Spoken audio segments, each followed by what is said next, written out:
देखो, I think skills are overrated, क्योंकि हर कोई सुनता हूँ मैं हर किसी को कि स्किल्स स्किल्स स्किल्स।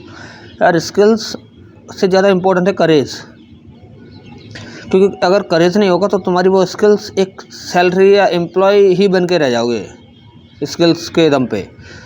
क्योंकि देखो, अगर आपके पास करेज है तो आप स्किल्स को हायर कर सकते हो। मैं ऐसे बहुत सारे एग्जांपल जानते हो, जैसे कि अनअकैडमी के फाउंडर को जानते हो आप, गौरव मंजिल।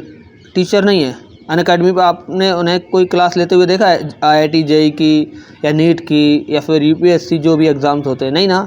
लेकिन वो अनअकैडमी के CEO हैं। Unacademy is a billion dollar company है। पहले 2-2.5 मिलियन हो गए, बिलियन डॉलर का वैल्यूशन हो चुका था, अब थोड़ा कम हो गया है, मार्केट में थोड़ा डाउन साइड चल रहा है इसलिए, ठीक है। और दूसरी मैं बताता हूँ क्या, वेदांतु के जो फाउंडर है वो टीचर नहीं है, लेकिन उनके यहाँ बढ़िया बड़े बड़े टीचर पढ़ाते हैं, अच्छी खासी सैलरी देते हैं उन्हें।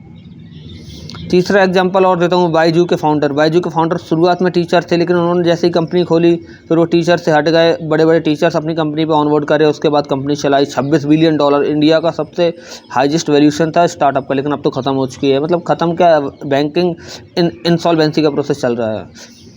फिजिक्स वाला अलग सर को हम जानते हैं, अलग सर के पास स्किल्स थी, करेज था तो था, ठीक है, लेकिन अब अलग सर भी ज़्यादा क्लासेस नहीं लेते हैं। मतलब कहने का मतलब है कि हम स्किल्स को हायर कर सकते हैं।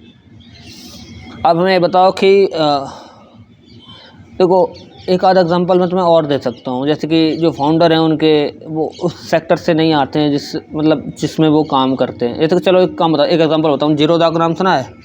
जीरोधा के जो फाउंडर हैं, मतलब उनके जो बड़े भाई हैं नितिन कामत, चलो अभी तो बीटेक ड्रॉप आउट है, और जो निखिल हैं वो तो 10th ही ड्रॉप आउट हैं, और इंडिया की सबसे बड़ी ब्रोकरेज फर्म चला रहे हैं, क्योंकि उन्हें पता है स्किल्स को हायर करना आता है। उन्हें स्किल्स को हायर करने के लिए तुम्हारे पास सिर्फ करेज चाहिए।